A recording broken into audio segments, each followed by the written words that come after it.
webinar for each of the procedures that we do daily. A lot of people are having many doubts on when to do this, how to read those reports, and what are the red flags. So today we have a galaxy of great panelists with us, experts, as well as our speakers who are going to in detail deliberate on the various scenarios. So without much ado, I think let's jump into the webinar. Thank you everyone for being here. So our speaker is going to be Dr. Riddhima Bhagli. She's a corneal specialist from Pune. She'll be talking to us for about 30-35 minutes in depth on corneal topography. And after that, when we circulated a Google form, we had about 56 responses. So all those questions which we feel need little more discussion, or those who would have not been answered in the webinar, we will be discussing it. And for that, our panelists are Dr. Rajesh Fogla, who is from Apollo Hospitals, Hyderabad, who is a very famous corneal specialist. Dr. Sangeeta Wagh, again, who needs no introduction. She's a corneal specialist from Pune. Dr. Nikhil Gokhale from Mumbai, and he's a wonderful corneal specialist. And Dr. Sonali Varde, who's from Navi Mumbai. My co-moderator is going to be Dr. Rohit Bang, who's from Chhatrapati Sambhaji Nagar, and is a cornea specialist, and he'll be co-moderate with me. So without much ado, let us just start. Dr. Riddhima. And before Dr. Riddhima's Bagli, can you just play the video, please? This whole thing is being sponsored by and facilitated by Ajanta Pharma. So 1 minute for their presentation, please. And then Riddhima, we can start.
So, Riddhima, if you can just share your screen, please.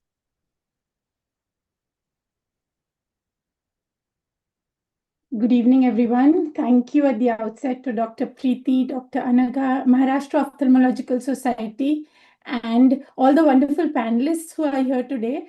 I hope you can see my screen. Yes. Okay. To stop this, yes. So this is one of my favorite topics, decoding and simplifying corneal topography. So I'm going to start with, So the word topography is when you describe any characteristics of the surface, like when you're saying topography of the earth, it's like surface level characteristics or the corneal surface or curvature maps. However, now the term topography is being replaced by tomography, like when you say a CT scan, a computed tomography. This is like a 3D reconstruction where you're not just studying the anterior corneal surface, but more importantly, the posterior corneal surface as well, as that's going to give you an idea about the corneal thickness. So it's a 3D study of the cornea. And so tomography is what we are going to discuss. So where do we commonly use this? I think all the questions that we received to select appropriate candidates who are eligible for refractive surgery, to diagnose and follow up and treat corneal ectasias, as well as planning refractive procedures, evaluating their results, looking for post-LASIK ectasias, but many corneal disorders, even planning simple things like suture removal, any irregularities in the cornea, planning access placement. So a lot of applications of topography, but these are the important ones that we are going to focus on today in this talk. So how did corneal topography start? This was the original topographer, which was a Placido disc. There was an opening central a hole in the middle through which the observer would project these concentric rings onto the patient's cornea, and the reflected image was what we could see. And then what we saw from the cornea, if the Myers were like closely spaced together, that was the steeper part of the cornea. And where the Myers were widely spaced, that was the flatter part of the cornea. So we got a qualitative idea about the shape or the surface of the cornea, whether it is steep in some part, flat in one part. So what we study now with Placido-based topographers or a topolyzer, we just take a digital image of the reflected Myers, and then you analyze it, and then you get this colored printout when you're analyzing it digitally, where you can plot the steep axis, the flat axis. You can divide it into 3 mm, 5 mm, 7 mm zones, and this is just a detailed analysis of the Placido image that we see. But there are certain limitations of these systems because you're only studying the anterior corneal surface and you're not analyzing the posterior cornea. You do not have an idea about the thickness of the cornea. And in cases, the coverage is also quite limited. Only the central cornea you're getting a good look at.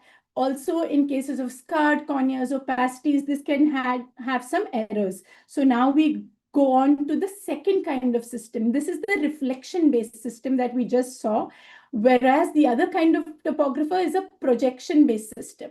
So what is a projection-based system? It's much like the OHP that we use, an overhead projector, where you project an image on the wall, and then from the image on the wall, you know what is the elevated part, whether there's a dip. So these projection-based systems are projecting onto the cornea and measuring true elevation. And then they're calculating slope and radius of curvature. Whereas the reflection-based systems, they're studying the first Purkinje image. They're measuring slope. And from slope, they calculate the radius, curvature, and corneal power. So what is slope and what is elevation? When you see the first image on the left, you see this road is, I can say it's inclined at a 60-degree angle. So I'm giving you an idea about the slope or the gradient. Whereas in the right-hand picture here, when I say the point on top of this mountain is 3,000 meters above sea level, so that there is a reference surface, and I can describe elevation in such a way that it would mean the same thing to everybody across time and place. So it's a more accurate way to describe a topography. So there are different kinds of topographers currently available to us. There are those that are based on different principles. You can divide them as the Placido-based ones, like the Atlas that you see from Zeiss or the Nidec OPD scan. They're based on Placido systems. There is slit scanning when we had the OpScan in the market. What are the popular ones are the Scheimpflug-based cameras, that is the Pentacam, the Galilei, the Sirius. So there are OCT-based ones like the OptoView, the Tommy, even the Anterion currently. So there are different kinds of principles that they are based on, but also the questions that we receive, that which is the best kind of, which machine should I buy? So that I would answer by saying that it depends on what kind of practice you're looking at. If mine is a refractive center that I run, my practice is largely refractive surgery based, and I would then advise a Scheimpflug based system like the Pentacam or the Sirius or the Galilei. However, if yours is a more cataract dominated practice, I would feel like something that would give you more than just corneal topography, like the Nidec OPD Scan 3 or iTrace, where the ray tracing is used to give you a better idea about the wavefront, splitting the aberrations into total, ocular, corneal, also giving you an idea about the quality of vision, helping you in planning toric IOL. So these machines would suit a cataract surgery practice better than, say, the Pentacam. Or even now, the current generation of optical biometers with topographers like the Anterion, or there are so many, the Aladdin by Topcon. So I think those would suit a cataract surgery practice better. So there are all these topographers have their own unique features, like the Sirius would give you an idea about the mebography or better keratoconus indices. The OpScan earlier would help us with better white to white standard measurements for ICL calculation. So it depends on what context you're looking at to buy the topographer, and these would be what I would recommend.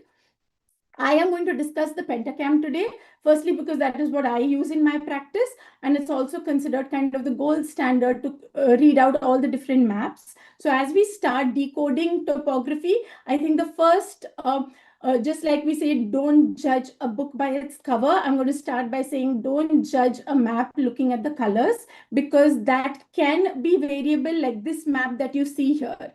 The left bottommost is the curvature map, and you see bright red colors, and the values are also 47, 49 keratometry values. However, look at the scale here. It's half diopter steps between the various colors. And if I were to alter this color scale a little bit by making it 1 diopter steps, the colors are like drastically different in the curvature map. Like they suddenly yellow and orange. And if I were to increase the step interval further in the scale, it's like a yellow color. So when we are quite quick to make inferences and judge just looking at the colors, but I would urge you to look at the actual values in each map, as we're going to discuss further, as they can vary. The colors can be variable depending on the settings of your machine and the scale that you use. So coming firstly to elevation maps, just like I discussed the height of a mountain from sea level, even the cornea in elevation maps, we are comparing it to a reference sphere or a best fit sphere. So this best fit sphere is different for every cornea that you measure, and that is at the green level. Whatever point of your cornea is above the best fit sphere will show up as warmer colors, and whatever lies below the best fit sphere will show up as cooler colors in your map. So this is the normal shape of the cornea. The cornea is prolate in shape. That means it is steeper in the center and it flattens towards the periphery. So the best fit sphere here is the yellow part is your cornea, whereas the blue dome here is your best fit sphere. And on an elevation map, a normal cornea will show up as here as a central hill on the right figure, because the center of the cornea is going above the best fit sphere and it shows up as a central hill, whereas the mid periphery lies below the best fit sphere and you see a blue moat around the central hill. So this is a normal cornea on an elevation map. This is not an ectatic cornea. It's just the normal shape as compared to the best fit sphere. Whereas a toric cornea, or one with astigmatism, will show up as a saddle shape. So there is a steep axis. The steep axis is the pink line here. So the best fit sphere actually lies above the steep axis, and the light blue line is the flat axis. So the steep axis will actually show up as cooler colors. Though you would feel like the steep will show up as warmer colors on an elevation map, it shows up as cooler colors, whereas the flatter line here is showing up as warm colors. So this is just a regular toric cornea on an elevation map. How are the colors for a thickness map? The thickness map has the thinnest color as warm, and as the thickness increases of the cornea from the center to the peripheral cornea will have cooler tones.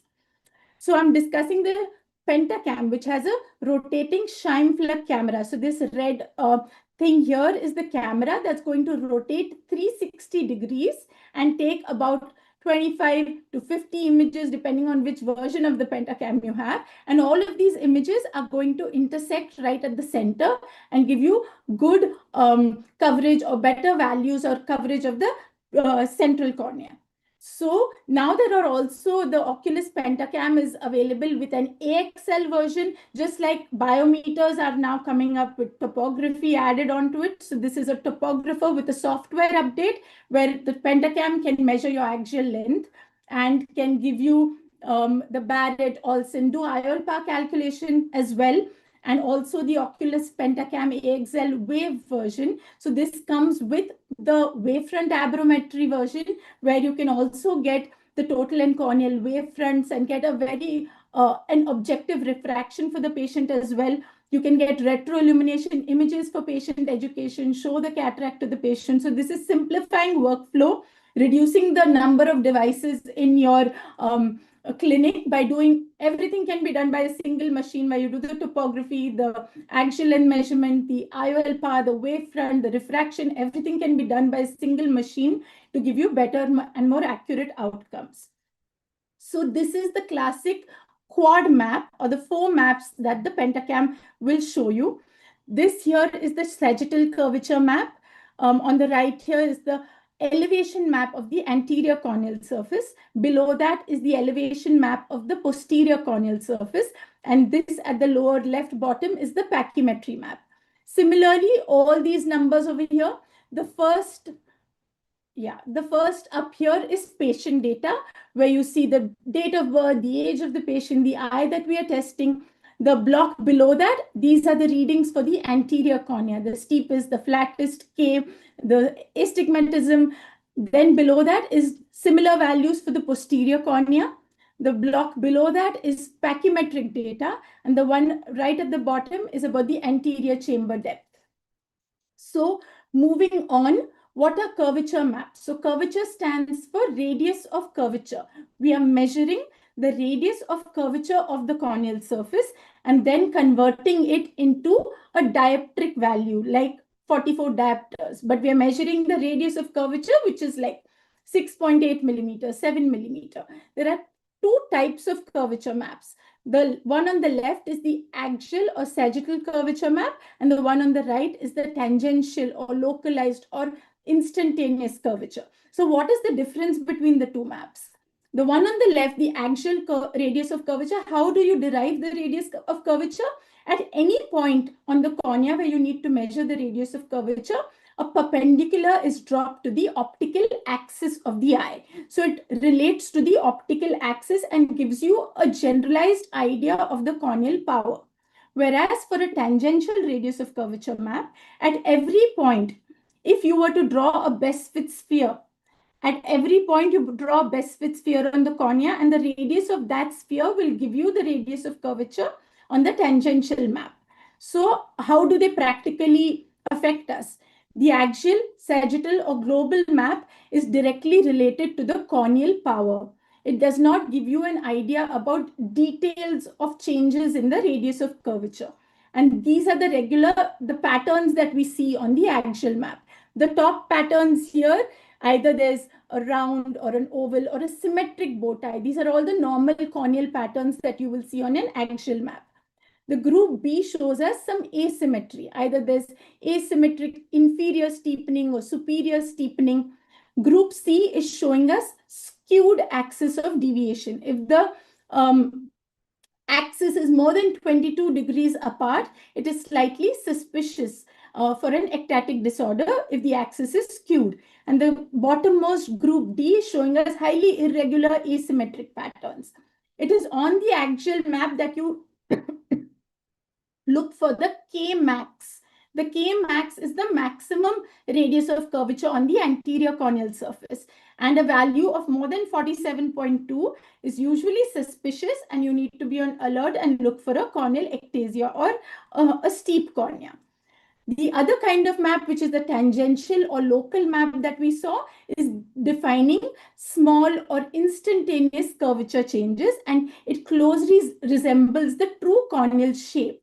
So usually you see it as a bow tie, but it is on this map that you look for superior-inferior asymmetry. So if the inferior value at the 5 mm zone is more than 1.5 diopter steeper than the superior value, it is suspicious. Whereas if the superior value is more than 2.5 diopter steeper than the inferior in the 5 mm zone on the tangential map, it is suspicious for a steepening or asymmetry. So this is how an axial or sagittal curvature map is looking, is giving you an idea about the corneal power. Whereas the same eye, same patient, the tangential map will give you more localized and more details about the corneal shape. And this is on, so these are the axes, the X and Y axis. And here you can see at the 4 mm, the 6 mm zone, these are where you compare the superior and inferior values. The thickness map, we often just look at the thinnest Pachy value. But more important than the value itself is the displacement of the thinnest corneal location. If it's vertically displaced on the y-axis, which I will show you, that is more significant than just the value. Other parameters like comparing the superior, inferior values, the thinnest location in both eyes, if the difference between them is more than 30 microns, if the thickness of the pachymetric apex and the thinnest location is more than 10 microns, as also the y coordinate or vertical displacement. So this is where you see all of these values. So this gives you the pachymetric value at the pupil center and its x and y coordinates, at the apex, the value and the x and y coordinates, as well as the thinnest location. Here there is a horizontal displacement on x-axis, but the vertical displacement is not much on the y-axis. So it's the vertical or the y coordinate that we look at when we are looking for corneal ectasia. On the elevation map, we saw that we either see a central hill or a saddle. However, if the values are more than 12 micron, any point on the anterior elevation map, more than 12 micron elevated from the reference sphere, or more than 15 to 18 microns on the posterior elevation, they are considered abnormal, and you need to look out in detail for other values for ectasia. So this is the other Bellin-Ambrosio enhanced ectasia display that comes with the Pentacam. It has two parts. The left part is the elevation data and the right half is the pachymetric data. So usually what we just saw up to now was that we are using a best fit sphere to measure elevation. However, to increase the sensitivity of picking up early ectasia, so this is where the orange here is the best fit sphere, and say the elevation point is 10 microns above it. However, now instead of using the best fit sphere, we used an enhanced reference sphere, such that we get a new best fit sphere by eliminating the data from the steepest part. And now we have this enhanced reference sphere right here that can pick up, it's like 20 microns above instead of the 10 that a best fit sphere can pick up. So an enhanced reference sphere is being used here in the second part of the map to increase the sensitivity of picking up elevated areas. And the difference between the top and the bottom, these are the difference maps at the bottom. If they show up as yellow circles, it's suspicious. If it's red, then it's abnormal. So this is the elevation part. But coming to the other part here is the pachymetric data. This is called the corneal thickness spatial profile. So the thinnest point of the cornea, if you concentrically draw circles around it, 2 mm, 4 mm, 6 mm, 8 mm, 10 mm, and then you plot the corneal thickness as a line here. If this line falls within two spherical deviations or 95% confidence interval, if it falls between that, it's a normal corneal thickness spatial profile. Whereas if it dips below it, that means that the cornea is suddenly thickening to the periphery or conversely thinning to the center. It would signify that it's abnormally thinning to the center and suspicious for an ectasia. This whole CTSP, if it's expressed as a percentage, that is the graph below it, which is the percentage thickness increase. And this entire graph, if we could represent it as a single value, that is the pachymetric progression index. An index of more than 1.2 is considered abnormal. So now we have all of this elevation data, thickness data, and right at the bottom here, we have 5 parameters and then a final D value. So by doing a regression analysis of the anterior elevation, posterior elevation, the thinnest pachy, its displacement, and the pachymetric progression index, we get a final D value. That D value, if it's more than 1.6, it's considered suspicious. More than 2.6, it's considered abnormal, and it would show up as red. Any of these values would show up as yellow or red if they're abnormal. So we are going to now go ahead and try and read a Pentacam report together. So first you see that the quality of the scan is good, and then we are going to go through each of these parameters. So this is a scan for an 18-year-old boy with a high cylindrical number. And now we'll read this together. First is the quality specification says it's okay. So it's a good scan. The K max that I just discussed, that's the maximum curvature of the anterior cornea, is 47.3. So that's like on the borderline. Then you see the thinnest location is 558 microns is the thinnest value, and the vertical displacement is not much. Then we go to the Q value. What is the Q value? It's the corneal asphericity. It gives you an idea about the corneal shape. A normal cornea is prolate. It's steep in the center, flatter at the periphery, and a Q value of minus 0.26 to minus 0.33 is considered as normal. If a cornea is very steep, the Q value will increase in its negative value. It will become minus 0.5, minus 0.6. Whereas after a LASIK treatment, when you flatten the cornea in the center, a cornea becoming oblate or flat will have a more positive Q value. It could be even plus 0.1. So this asphericity value is telling you about the shape of the cornea. So this gives you an idea about, so this is one thing you should look at. Then the astigmatic error is 3.1 diopters. The elevation map does not show any in the center that is above 12. The back elevation also in the center does not show any significant elevation. The pachymetric map is good pachymetry, and this is a symmetric bow tie. That means it's like a with the rule astigmatism. Steep axis is 90, flat axis is 180. Now, when we read through this map together, there is the K values are about 44, 45. K max is 46.4, which is normal. The thinnest location, 510 micron. The quality of the scan is okay. Elevation map shows plus 12 microns here, 19 here. And it seems like there's an asymmetric bow tie. That means that there is a inferotemporal steepening more as compared to the superonasal part. So when you look at the Bellin-Ambrosio enhanced ectasia display, you do see that there is elevation on the back as well as the front corneal surface. The PTI shows it's at the lower limit of the standard deviations, and there is a suspicious D value as well as a pachymetric progression index. So this would be an early keratoconus.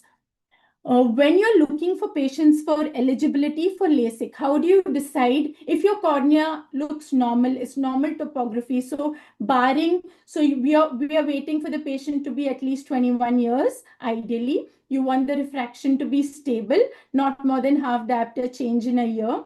So what is the corneal pachymetric cutoff? Usually we say less than 480 microns.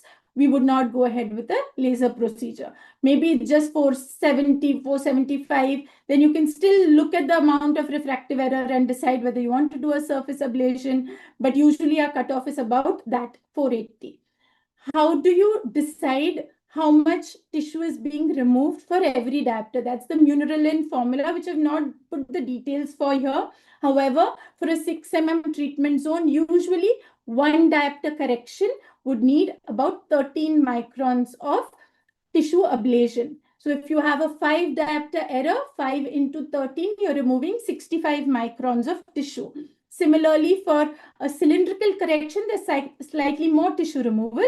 For 1 diopter cylindrical correction, you would remove like 15, 16 microns of tissue. So you need to calculate how much tissue you're removing for that error, and then calculate whether, depending on the procedure that you're doing, how much flap or cap thickness you have, and how much residual 300 microns and plus a 110 to 120 flap or cap. So you need to leave behind 420 of the cornea, and then the amount of tissue that you're removing that needs to match. So that's how you decide whether the patient is going to be eligible for that much tissue removal.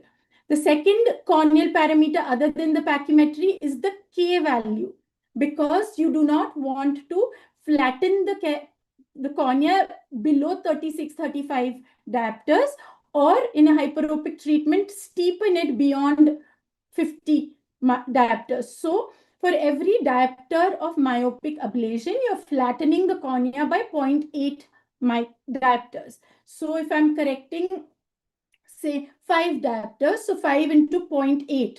So I'm going to flatten the K value by 4 diopters. So that's how you calculate. If it's a very flat cornea, it's already 30, like 40 diopters is your keratometry, and you need to correct 8 diopters for LASIK. So then that is one of the limiting factors. Though the pachymetry may be good, you have to look at the corneal curvature readings and estimate the post-op curvature before deciding eligibility for LASIK. The third is not just the pachy and the curvature. Look at the topography, look for suspicious indices, look for elevation, look for any vertical displacement or irregularity. So these are the pointers on the topography that you need to look at, other than the general systemic ocular examination, those factors. So how do you diagnose keratoconus? We just saw that there has to be, there will be red flags in the K values. There will be an irregular inferior steepening usually rather than superior. There will be anterior elevation, posterior elevation, thinning of the cornea. But the most important thing to diagnose keratoconus is that all of these four have to coincide. So the steepest anterior and posterior, the thinnest and the steepest on the radius of curvature, they all have to coincide for it to be a corneal ectasia. If your steepest point is somewhere at the periphery and your thinnest is at the opposite end, then you need to look again and use your critical thinking before diagnosing a disorder. So I'm going to, I think, go through the maps quickly. We saw what an axial or sagittal curvature map. This is what a keratoconic eye, the curvature map would look like an inferior steepening. And similarly, this is the tangential curvature map. It will show you corresponding flatter areas beside the steeper area of the cone. And this is what the bad display would look like, with red circles here and suspicious indices everywhere. The topographers can also help us grade the keratoconus. It can tell you it's a grade 2, grade 3 keratoconus. It can give you various keratoconus indices depending on the topographer that you're using, of inferior vertical and asymmetry, and finally give you a diagnosis of suspicious for KC grade 1, 2, 3. So they help us diagnose. Another important tool with the topographers is epithelial mapping. So this is not with the Pentacam, but it comes with many other devices, which gives you an epithelial thickness map. And this epithelial thickness map is again important. This is a keratoconic eye, where the cornea is steep on the surface of the cone, the epithelium is the thinnest, whereas it's correspondingly thicker in the flatter areas. Again, after LASIK, when you're looking at regression, healing, if you want to differentiate epithelial hyperplasia, so an epithelial map gives you an idea. It can help you differentiate a corneal ectasia from an epithelial hyperplasia and regression. So an epithelial map is an important tool these days in many such scenarios. To monitor progression of keratoconus, the topographer will give you options of comparing two examinations. But before you just compare, like what do you compare in these two? Are you just comparing the K values, but also ensure that the pupil center is matched? Because if the pupil center is not matched, then you can falsely get a difference in the K values or the K max and would falsely think that it's progression. So match the pupil center before deciding whether it's progression. Here you're looking at the steep K. If there is an increase in the K max and a reduction in the corneal thickness, you're looking for progression in keratoconus. So this is one such case of progression where we are comparing the K values 45, 46.9, and pretty similar. The thickness is 470, 462. However, would you say this is progression? The difference map in the curvature shows absolutely no change. So I would say this is not a progression, but this is how you can monitor cases of keratoconus on your topography. This is one of the cases that came to me for refractive surgery. It was a very high refractive error, like -8 or so. And the K values were 42, 43. The thickness was 540. The asphericity value here is -0.5. Okay. The elevation is not much. The thickness is good. The curvature looks fine. However, when I looked at the tangential map, there was superior-inferior asymmetry. Okay, here, more than 1.5, we consider suspicious. And then when I looked at the Bellin Ambrosio, there was like an anterior suspicious area. But then when I went back, I saw that the patient was using yearly disposable contact lenses. And then I asked him to discontinue the lenses for like 15 days. and then I did a repeat measurement, and the cornea was much better. So contact lens warpage can sometimes affect the anterior corneal surface, whereas if you're looking at keratoconus, it would show up as elevation on the posterior corneal surface. If there's only an elevation on the anterior cornea, then most likely there's some surface asymmetry. You can like give lubricants, follow up the patient, or go ahead with a surface ablation procedure if the posterior cornea looks healthy. So this is another typical presentation on topography. It helps us pick up. This is a pellucid marginal degeneration where there's a lobster crab claw kind of appearance. How does this differ from a keratoconus? Number one, here there is it appears more commonly in the middle age group. The refraction usually is not a compound myopic astigmatism, like a keratoconus will show you a -2 with -4 cylinder. Here there will be a mixed astigmatism. There might be +1.5 with -5 cylinder. This is not the rule, but most commonly. And there is ectasia at the extreme periphery, which sometimes may not be picked up by your topographer if it's missing out the extreme periphery, but there will be an oblate central cornea. So the Q value is plus because there is an against the rule astigmatism where the extreme inferior cornea is ectatic, and you need to go back and look at the patient clinically and look for ectasia on the slit lamp when you see this kind of appearance on the topography. This is a topography of a post-myopic laser treatment done on the cornea. The K values are very flat, like 35 diopters, but the Q value is 1.89. So that's a highly oblate, very flat cornea. And the thinnest is also like less than desirable, 390 microns. This is how an oblate, a post-myopic laser would look like on a topography where there is a central flattening. Cool colors, all keratometry values, Paki values are lower, whereas a hyperopic picture would appear like this. This is comparing to exams, but the middle picture here, where the laser is done in the periphery of the cornea. So the peripheral values are 31, 35, whereas the central, we have steepened it a little bit. So this is a hyperopic laser treatment that would appear on a topographer. When you're following up a patient of LASIK, just like in keratoconus, you can compare two examinations to pick up increase in curvature, elevation. You can compare each of the maps in these and pick up a corneal ectasia if you feel like the number has returned, the quality of vision is poor, the vision has dropped. So always compare the maps to diagnose an ectatic disorder. The Pentacam also has many other maps that this is a shine plug image. In this particular case, you can see that the lens has an opacity and it's showing up on the right vertical graph here as a green bump on the right side. Similarly here, this is a case of Fuchs endothelial dystrophy. So the corneal surface, the anterior and posterior, has this double camel hump on the right side.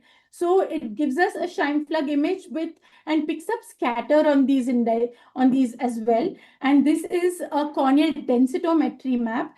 It gives you an idea about the corneal haze, like post PRK. If you're monitoring any corneal or stromal haze, it compares the haze in the anterior, central, and posterior cornea and gives us a graph also in concentric zones and can help us follow a case of haze. This is one of the features of the Pentacam. Like I said, a lot of topographers now have wavefront aberrometers, either a separate feature or they can extrapolate the topography data. Like in this case over here, the topography data is extrapolated to give the corneal wavefront, and you get total corneal higher order aberration, spherical aberration. These are the first order, second order, higher order aberrations, and this is going to like help you how much is the increase in the spherical aberration. So after any myopic laser, you expect the spherical aberration of the eye to increase. But how much has it increased? How much is the higher order aberrations? Why do you need these indices? Not just to be careful when you're treating very high errors, but also a lot of us are faced with cataract patients post LASIK, and we wonder whether we should go ahead with a multifocal or a monofocal is better. Here, the IOL power calculation is tricky, but the patient is more often than not motivated for a multifocal implant because they would like to get rid of glasses. So this is the cataract pre-op station that a topographer can help you with. If a previous LASIK is done, you always need to get a topography done, even though you may just use the Barrett K online without a topography. However, a topography can tell you whether the previous laser that has been done is properly centered, what is the optical zone treated. Other than that, what are the higher order aberrations? The normal range we consider about 0.3 to 0.6 microns,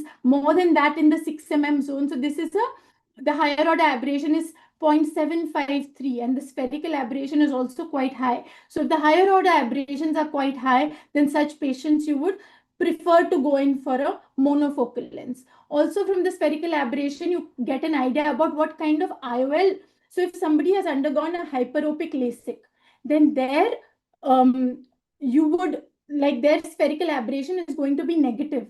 And instead of putting the regular negative aspheric IOL, you should probably choose a neutral spherical aberration IOL or a spherical IOL, like a positive spherical aberration IOL, to match the corneal spherical aberrations. So the higher order aberrations, the spherical aberrations can give you and help you in choosing what kind of lens you can choose for a patient post LASIK. This is quickly to run through why are there so many different types of maps. We've seen curvature, we've seen elevation, we've seen thickness. This is the axial or sagittal curvature map that we saw that gives you an idea about the corneal power. However, this map is only studying the anterior corneal surface.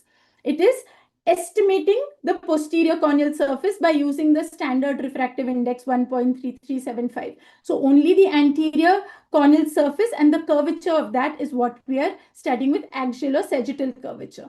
Whereas a refractive map is going to take into account the spherical aberrations of your normal cornea. Your normal cornea has more power towards the periphery than towards the center. And a refractive power map takes into account that while giving you a map. I think everybody would have heard about the true net power map. So a true net power is not just measuring your anterior corneal surface, it's giving you the true net power by giving you the net power by adding the anterior corneal power as well as the posterior corneal power. So it's actually using the different refractive indices for the aqueous, the cornea, the air, and giving you a true net power. And it's giving you a more accurate corneal power.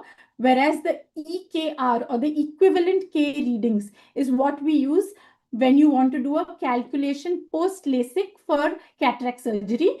Equivalent K readings is not just measuring the anterior and posterior cornea, it's also taking into effect the refractive or the spherical aberration effect of the cornea. So you just have to remember that the EKR or the equivalent K readings are what we look at in the holiday report. This is the power distribution map on the Pentacam, and these are the values that are represented in a graphical form. If the EKR values lie in a smaller zone and there's a sharper peak, that means that it's a good quality treatment and it's a better cornea to go ahead with the premium IOL. Whereas if the EKR values are spread out over a wide range from 36 diopters to 46, 48 diopters, that means that it's a highly irregular cornea and it is better to avoid a multifocal lens in such cases. So these are the values that you use. Earlier, when the Barrett True K was not so easily accessible, the ACRS calculator was what we used, and you can use values from whatever topographers available to you. And these are the values that you would pick up, the EKR values, and in post-RK, post-LASIK cases, they would help you in accurate IOL power calculation. So to conclude, remember to go through the checklist for every patient, see the type of map and the scale, qualify, quantify, and score. Always compare with the other eye. Always compare with previous reports that the patient has, and do not forget to see the patient clinically on the slit lamp before signing out a topography report. So thank you very much for your attention. Oh, wow. That's all I can say. Very detailed and very nice presentation, Dr. Riddhima. Thank you. And yes, one thing, the numbers, the colors, they can boggle somebody. So she made it so simple. And now let's come to the question and answer session. So I don't know why there are two of me. Actually, I've joined from only uh, one device, but no matter. So let's come to the question and answer. Dr. Rohit Bang, somebody, he's come Yes, back. yes, Okay. yes, yes. I'm here only, ma'am. All Yes, right. Because yes. I got a message that you left anyway. No, no, no. Okay. So can you go ahead with the first question? Yes, yes. Dr. Ridhima, very nicely presented. Uh, the only thing is like the entire discussion was focused only on a pentacam, maybe. So to any of the panelists or if like Sangeeta Wag madam or Gokhale sir or Fogla sir could enlighten how different would be the serious topographer, because that has also come up in a very big way and lots of centers are using a cirrus instead of a pentacam. Uh, we had been traditionally taught more of a pentacam, and how different is a cirrus if we had to use it in terms of a, like in a posterior corneal elevation is classically taught that more than 20 microns on a pentacam, it's a red flag. So similar sort of things can we expect on a serious topographer also? Fogla sir? Well, I think first of all, let me congratulate Ridhima for a wonderful presentation. I think she went through all the basic points, and the basic principles of Scheinfeld tomography remain the same whether you look at a Galilei, you look at a Sirius, or you look at the Pentacam. So I don't think that the basic points that she mentioned, what you need to look for, that would change with any of the topography devices. So even on the Sirius, you get the same values what you get on the Pentacam. You have the axial map, you have the pachymetry map, you have the anterior elevation and the posterior elevation, which are pretty similar, just that the color scale may look a little different depending on what color scale they are using. Each machine manufacturer represents that power for that color, although there are standardized scales, and if you use that, I think you should get similar, patterns that you see. One thing very important is that I always use the absolute scale for most of my map. Absolute scale, the power always remains the same, covers a wide range of powers. And so what happens is you become familiar with the color, what color represents. Whereas if you want to see something in higher magnification, you can go for the normalized scale, where the normalized scale would be within the flattest power that you have and the steepest power, and the entire scale is divided between that. So it basically shows you the surface in magnification. But that is seldomly used unless you want to look, you're looking for certain, shape change, then you use that. Otherwise, an absolute scale is what most people should use. I get people with keratoconus whom I have seen, and they go back and they do a topography elsewhere on a different machine where the scale has been set differently, and they panic and they send me the maps back saying that, doc, my keratoconus has severely progressed. And I look at the map and I realize that the keratometry values are exactly the same, just that the color representation is different. And people associate, they recognize that the greater the amount of red color, that's bad for the cornea. So they kind of think that that's associated with that. Even the pachymetry progression index, the corneal thickness spatial profile is also there on the series, which shows you similar transition of thickness from center to periphery. It does not give you a bad D value, but there are other indices. I don't think that you have to solely depend on bad D to interpret a topography. Know of people who only the moment the pentacam is done, they just flip to the other side and they want to look at the bad D value. What is it? Is it yellow or is it red? And based on that, they decide whether this patient is a normal tomography or not. So I think you need, well, like what Ridhima said, that you have a checklist and you go through all of them. You look at the steepest scale, you look at the anti. First of all, you look at the quality of the map, which is very important, because let's say you do 3 or 4 maps and the quality is not good, then you cannot, associate the abnormality with what you are trying to see. So maybe you need to go back apply some lubricating drop, and do the maps again. So, Dr. Nikhil, you have anything to add, please? Yeah, no, one more thing was that what Rajesh was saying, we need to understand that the reproducibility of a map in a normal cornea is extremely high. Whereas, if you have a keratoconus or any abnormal cornea, if you do the same topography 3 4 times, sometimes you might get a lot of variation in the readings. So it's very easy to prove progression or to prove that regression or whatever you want by just trying to select the good or the bad map. So we need to take multiple maps and try to do that, because otherwise invariably especially keratoconus patients, you can easily show them its progress, because there's a lot of variation, a lot of published literature which says that the Kmax value can fluctuate quite a lot. So some people would take 1.5 diopter change as evidence of progression rather than one diopter. So we need to be a little cautious with analyzing maps which are done in abnormal corneas when we want to comment upon changes like progression or stability. Yes. True. So just drawing from that, Dr. Sangeeta, so as Dr. for perimetry, we never say progression in two maps. So for how many would you repeat to say that this person has actually progressed in keratoconus? Because those are the questions, majority of the questions are for keratoconus. That's why I'm asking you that how many times would you repeat and what would you look at?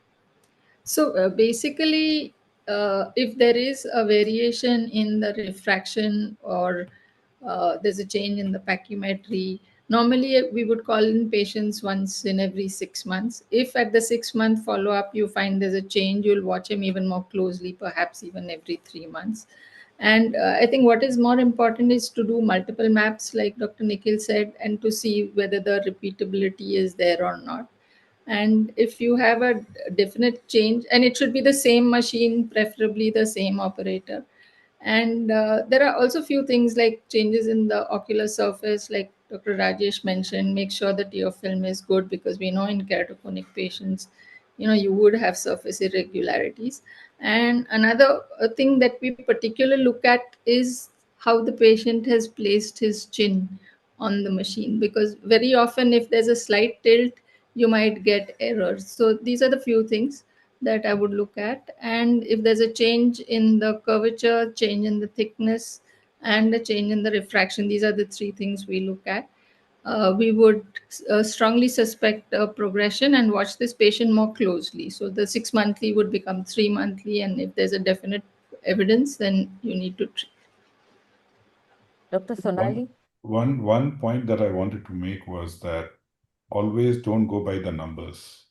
Having started off with basic tomography like the TMS1 and then progressing on based on looking at Placido, I still feel that Placido topography has quite a good role in screening, especially in the qualitative shape of the anterior surface. There are a lot of times when your shine plug imaging may give you, in borderline cases, your pachymetry may look normal, the displacement may not be significant, and you think that yes, this patient is good for refractive surgery. But if you look at the sagittal or the axial map and you see skewing of the Myers, they are not orthogonal. That means the flat and the steep axis are not at 90-degree, but you get a skewing, like the bending of the vertical axis on one side, or we call it the lazy eight. That means it's kind of, a very early bow tie kind of pattern.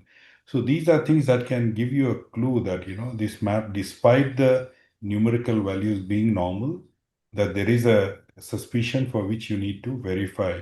At times for shine plug, we also rely more on the pachymetry based on the anterior segment OCT. Even post cross-linking or post in keratoconus cases, shine plug does not give you a good pachymetry evaluation. It shows cornea to be thinner than what it actually is. So I think we need to sometimes corroborate with two devices regarding the finding being present rather than just based on one. And So, just Dr. Preeti, yes. yes. No, go, please. Yeah. That was a very important point. Like a lot of times we cross-link the patient with a pachymetry of 430 microns, and suddenly at 3 months or 6 months we see a pachymetry of 338 or a 340 microns. So that is very difficult to explain to the patient as well as the maybe a general ophthalmologist or anyone like that. In spite of a package, like after cross linking, why the cornea thickness has dropped to around more than 100 microns or something. So as Dr. Fogla sir had rightly pointed out, that this Scheimpflug based devices, they might be underestimating the pachymetry, and in such scenarios maybe ultrasound pachymetry would be more reliable instead of this Cirrus or Pentacam pachymetry. All right. So there is one more question. Any tips on topography in younger children? So any of you want to take it? Dr. Nikhil or Dr. Sonali? That if it's a 10-year-old child, is there any way you look at it differently from what you would do in a person who is 18 or 19? That is one of the questions asked. That's why I'm asking. I think the only problem is to get a good image sometimes because they move and they may not cooperate. But otherwise, I don't think the basic principle there is any difference, at least that I am aware that, and because you get a lot of children with high astigmatism nowadays. So they are the ones who are referred, because the doctor is scared that there is some keratoconus. So they are child who are rubbing eyes, they have VKC. So you need to be a little bit more careful and see that you're not missing something there, whether the astigmatism is regular, irregular, what sort of astigmatism is there.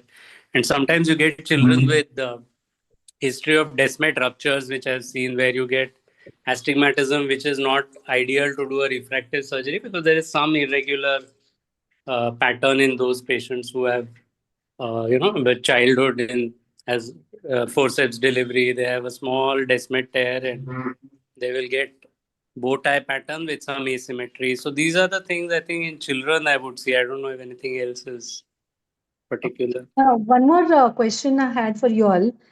In your routine OPD, if a patient walks into your clinic with a cylindrical correction of, say, 1.5 diopters, with no other complaints, say a 20-year-old, would you advise a pentacam for these patients? 6'6" with a 1.5 diopters. Dr. Sonali, you want to take that question? Ma'am, actually, if such a patient presents and he's correcting to 6'6", but if if he has a unilateral cylinder, then I would definitely keep a close watch, and also I would want to know at what age the cylinder has come. Because So if it you're has seeing come him for the first recently, time. Many of these patients may not have come to you earlier. No? They usually go to the opticals and they get glasses. So so I should suppose not advise Pentacam in the first visit, but I would want to call that patient after another 3 or 4 months and see what is happening there. yeah, many times, but very early FFKC can be easily missed also if Madam, topography is not done. Yeah. I mean, that's a very relative thing. I agree. I mean, but out of 100 patients, maybe 10 patients would, Ma'am, is yeah, there sorry. I can just quote a personal experience about 25 years back when topography was not very commonly available anywhere. A patient came to me for refraction, and those days I used to use a retinoscope to do refraction. She had one cylinder, but she was not very happy, and she had 4 prescriptions from big names with the axis changing sometimes 5 degrees, 10 degrees. So I just did a topography, and the question she asked me is, why did you do it? How did you suspect that I had something abnormal? So you can have a keratoconus even with 6/6 vision with one cylinder. Yes, The exactly. simplest tip is to look at the Myers on your autoref or your auto It's K. 21 And you will hours. Yeah. see that there will be some sort of abnormal. It's not a circle or a ellipse or a, there will be some, sort of asymmetry. So it's a very simple tip which I think most of us can easily pick up if we have a autoref. Maybe our optometrist also can easily pick up. And if you find Yeah. that Myers are not perfectly as expected, just do a topography. Sometimes And I many times, yeah, correct. Madam, even for a cylinder, I would do a topography, and at 5 cylinder, I may not do anything because they look typically astigmatic. That, Yes, yes. but if you And are many times these patients don't accept that cylinder.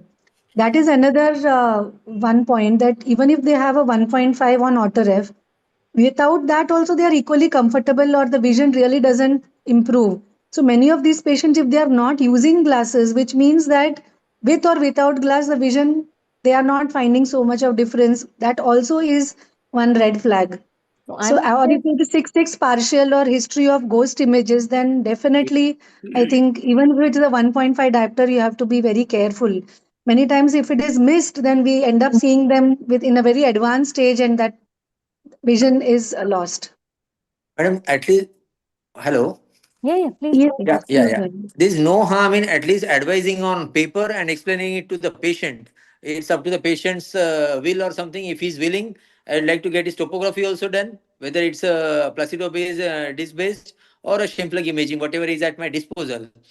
Because we don't know whether like 1 out of 100 might be turn out to be a keratoconus patient, and that could be the turning point or something. So if I am finding a patient, the question was like 20 years old, presenting first time with a minus 1.5 cylinder, no harm in advising. Right, And right. then it's up to him to decide whether you need to get it done or not. Yeah.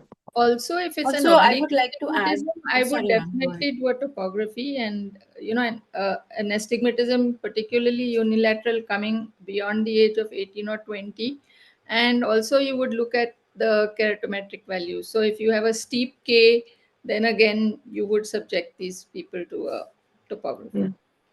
One more question was, what is the role of AI in corneal topography?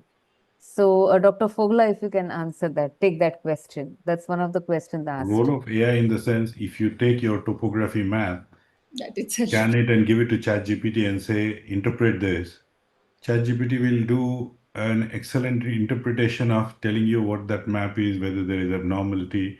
So in future, I guess a lot of these machines will also give you an interpretation. So the doctor will, so the printout will also give an explanation of what the possible, whether it's normal, abnormal, if it's abnormal, what kind of abnormality it is. So, have you So put any scans? Have you tested ChatGPT I help? have tried You with have. Grok, I Okay. have tried with ChatGPT, and I find that it gives better information than what a resident can give me. Mm-hmm. A fellow or a resident, if I give him the same map, he will give me a lot less information than what I get from Grok or ChatGPT. That gives some very, very detailed information. So, which is quite amazing. I think all of you should try doing that. Take some maps and try and see what AI can interpret and tell you what it is. So, to Yeah, the which person, I also have means that tried our it with patients will Claude. be doing that, you know, Yeah, which also absolutely. means our patients are continuously doing Absolutely. that. Patients not will be. Patients are Yes. already So, doing that, So yes. so you have to be, patients are doing a lot of things. There was recently Yeah. somebody, your hospital bill, the patient was analyzing, asked ChatGPT to analyze the breakup and see whether it was fair or whether they have been billed unjustly for that procedure. And they went back and the hospital had to correct and give discounts after that. Yeah. So the that's future great. is going to be very difficult, for Wonderful. practitioners. So, for the person who asked that question, yes, we all will now. I will take a map and put it through ChatGPT and see Absolutely, what it does. absolutely. So, Do but that. also sometimes at the bottom of the serious printout, you get suspect KC. And it may not Yes. be KC. And so many ophthalmologists would either reject the patient for LASIK or they would advise cross-linking. Like it's very common. It's, I think, the downside of using the No, AI module to. not only the AI module will give you information whatever it has been taught to do, Even on the Pentacam, if your corneal diameter is smaller or larger, or if there are, when you say normal keratometry, there are always outliers, some on the flatter side, some on the steeper side, but they are still within the normal cornea. But the machine will not interpret that. Anything above 47, machine will raise a red flag saying that this is abnormal. But you get normal corneas, you get astigmatism with the rule astigmatism, which may be normal, but the machine will interpret and say this is abnormal because it's outside the range that it has been taught to say what is normal. So I think that's where your ability to look at a map, and like what Ridhima said, that all the four parameters should speak to each other. That means you cannot have an isolated abnormality in the tangential or axial map and the pachymetry is normal or the posterior elevation is normal. A lot of times corneal scars which may have thinning, the pachymetry may show no abnormality there, saying the cornea has become thin. But then when you look at your maps, you will find that you don't see that posterior elevation in that area of thinning. So then it's not exactly keratoconus. but the machine may interpret and say this is abnormal. Either it will say it's a treated eye, or it is. So basically, for the machine, it's anything that goes beyond what it's been taught as normal. It will try to interpret that and give you. So you have to use your intelligence and try to figure out, what you're seeing. There is one question which says, can be some detailed explanation can be given for the Q value. So the Q value, somebody can just explain in detail how it is derived and how much value do you put to it? How much credence do you give to the Q value? That's one of the questions. I think she gave a very beautiful explanation. Yes. We So The that's Q value is in correct. relation to corneal True. asphericity. The normal cornea is steeper in the center, flatter in the periphery. It's not a sphere. It's not the same curvature from center to periphery. It's steeper in the center, flatter in the periphery. So that is not, so the Q value is not zero. The Q value is negative. So it's a prolate cornea.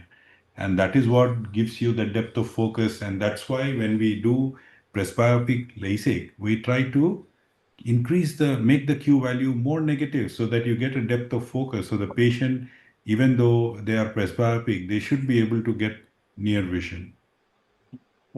She had explained it, Basically, but it is an eccentricity value, right? So that again will tell you on the symmetry of the cornea and the No, aberration. it's basically the rate of change of curvature from center to periphery. Right. So there is a value to it, which is whether you call it eccentricity or you call it Q value. How it is derived with the mathematical equation, I think that's beyond me to speak on this forum and tell you. But remember that eccentricity or Q value is a rate of shape change of the cornea. So commonly what you see either a prolate cornea, and post LASIK, myopic LASIK, you see a oblate cornea, which is flatter in the center and steeper in the periphery. And that usually has a 0 or a positive value. So that becomes important when you are putting in a lens, So if you have a cornea that's already prolate, if you put in a minus lens, then your patient may have more spherical aberration. They may not be very happy with the quality of vision. So I think that's where, because in future, you're going to see more and more patients who may have had LASIK treatment or a refractive surgery. So that's where you should pay attention before doing cataract surgery to what is the Q value or asphericity of the cornea. And based on that, you can decide what kind of lens, whether you will put a premium lens or you will go with a regular spherical or a monofocal lens. And also for post-treated eye, the EKR value is also very important, because that also tells you, the quality of treatment that's been done. Like within the central 3 millimeter, if the power is distributed within that with sharp peak, then that value you can take it for your IOL power calculation. But it's not like a peak, but it's like a flat hill. There's wide variation. Then if you don't have an exact value of what to take for your IOL power calculation. yeah, very well explained. I mean, she had already explained it in detail, but I thought, well, now there is this one. What is the normative database of most of these machines? Now you have so many machines. So all of them, do they have a robust database? That's one of the questions. So does it include small children also? Say if you have a child who is 5 years, so is it the database is age specific or it's not? No, I think even I remember when Pentacam came, when first device it was being introduced into the market, it was used in various institutions, and they were collecting the normative data. And based on that, from different parts of the world, you have collected data and you have a normative database based on that. Yeah, age is important, and that is why what age you put into the machine is going to be into. They put in the date of birth, so that is important. Just like in perimetry or something, That is it's always compared. I wish just like you in your IOL axial length measurement, with one click, it takes 8 or 10 measurements. I wish topography machines also could have taken like that and averaged, So that way, what happens is, only thing is, like in a shine plug, the rotating shine plug, it takes time, so it cannot capture that fast. But I think a Placido-based image, where it's just a reflection, it should be able to capture a series of 8 or 10 images. So that maybe averaging that, you will get a better value rather than just a single snapshot. Yeah, only thing is if the eye is kept open for a long time and Yeah, there is tear film breaks drying, up, so then that also. so then the subsequent images, again, the quality But will then that drop. would happen very fast. In the sense, you ask the Very patient to fast, blink. The yeah. moment you open, The moment you like that, open, you it should takes. click. Yes. Yeah. But So the that is important when exactly to click. The moment you ask the patient to That blink, also and lot of machines have these automated things. So if you ask so you don't have to press. Just it like just lot of your auto ref and yeah, everything is automatic capture. So this also will focus. You ask the patient to blink and it will just go fire capture. So that way the human element of making a yeah. delay and all these things will go away. Yeah. So actually, the tear film is the first thing that the topography checks. So No, it's not based just the on tear cornea; it's film the is more important for the more reflection base. important, For actually. the shine Yes. plug, it doesn't matter that much, but for tear Yeah. film base, it's very important.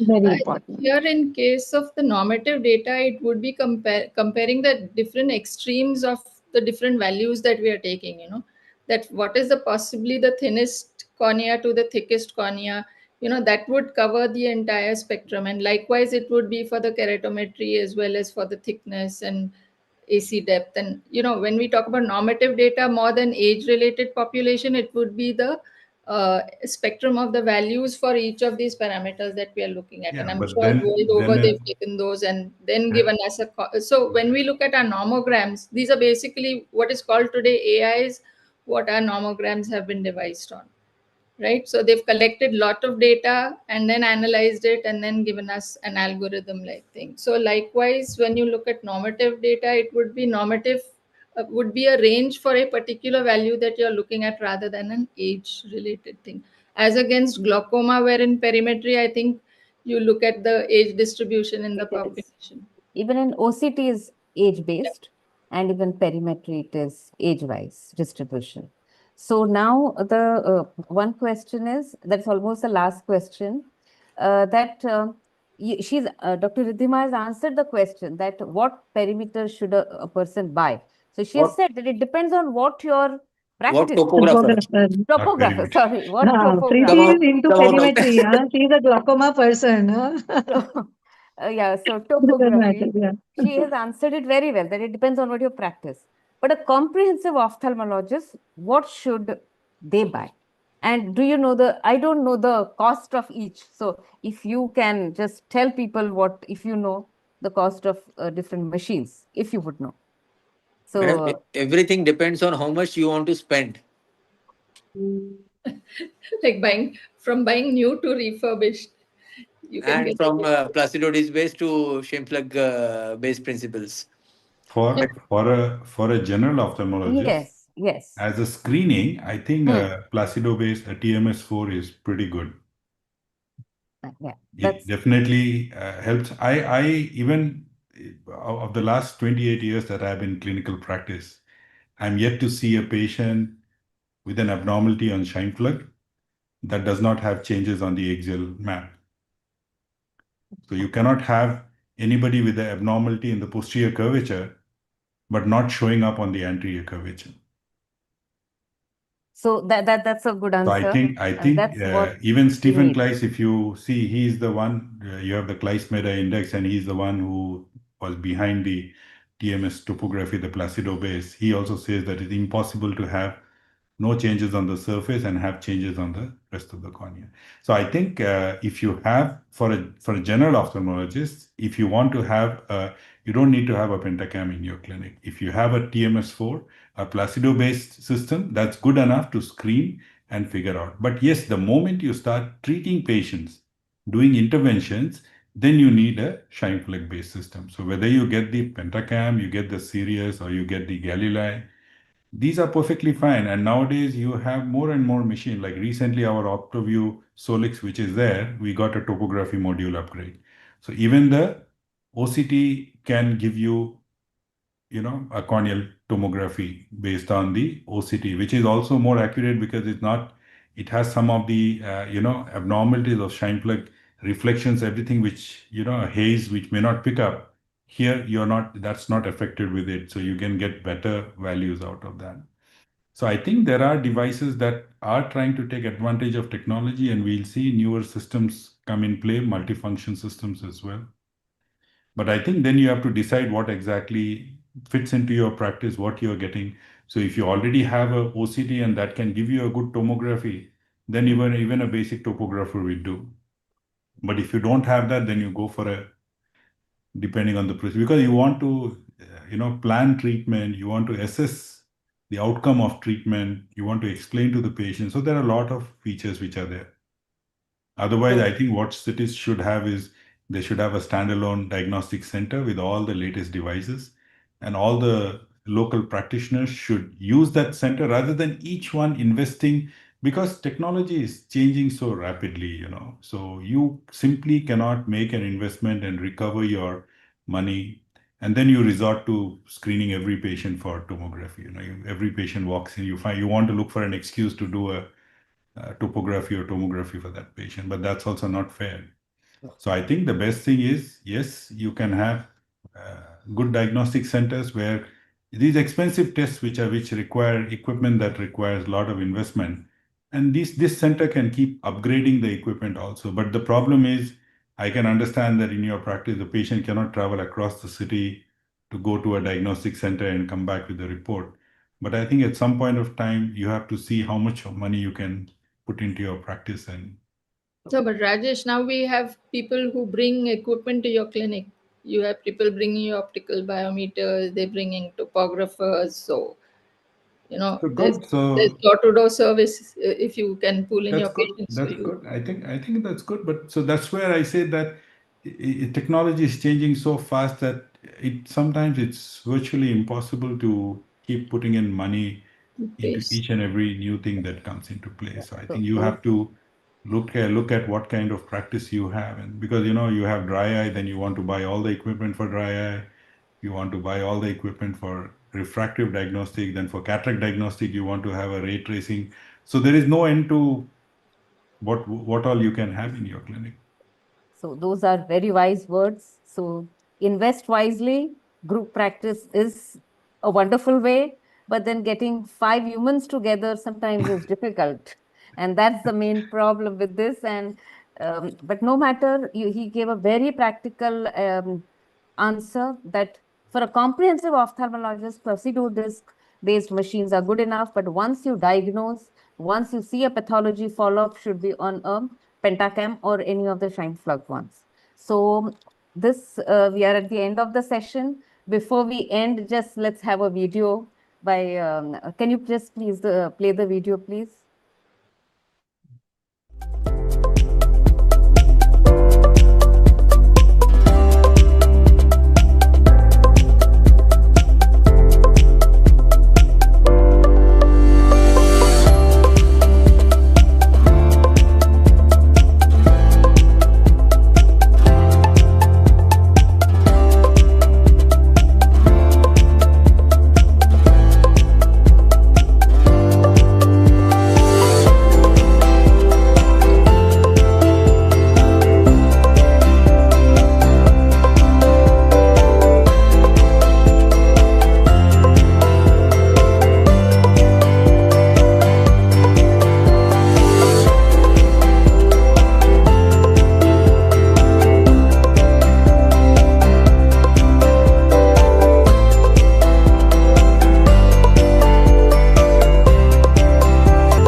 So We were not on the screen also. yes.